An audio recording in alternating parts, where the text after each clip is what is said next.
Go. Hey everybody, welcome back to step number 2 on our air launcher installation. What we're going to do now is the actual air installation itself as far as the fittings are concerned. But let me kind of recap what we actually did. I actually installed all the 4 bolts onto the plate, through the tabs, through the fabric, and put the nuts on the back end so they're in place. So you can see that they're already in place now. Now, to install the air. Down here, I actually already put in the 3/8 inch lines coming off of each one of the air pistons. What I'm now going to do is tie it into this T. And how that works is simply this way. Insert that side. Then what I will do is I will insert the other side. And then what I'm going to actually end up doing is cable tying this or securing it right here.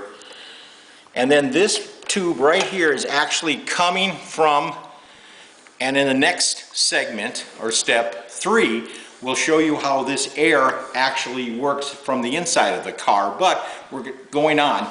What we're going to end up doing is I will trim this 3/8 inch tube and slide it actually into this T to finish the hookup in the back of the car.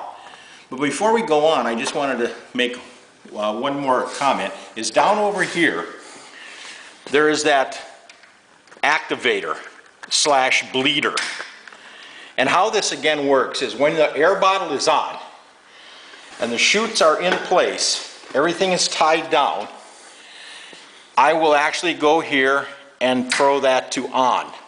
What then happens, it opens that it opens this bleeder activator and applies pressure to the chutes themselves, or to the pistons, so that when I'm ready to deploy the chutes, I just push the button or I slide the handle, depending on what application you're going to use, if it's going to be an air launcher or a manual type deal.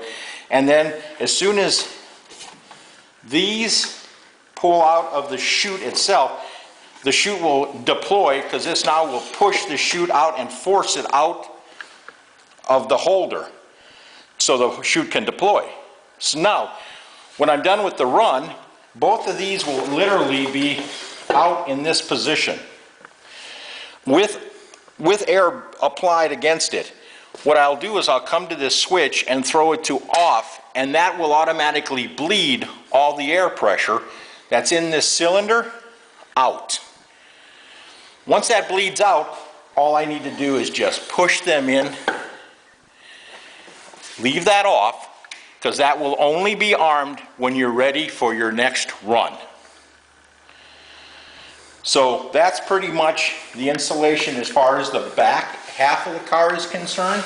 So now stay tuned. On the last step, we're going to talk about the finishing of the installation of the air on the inside of the car.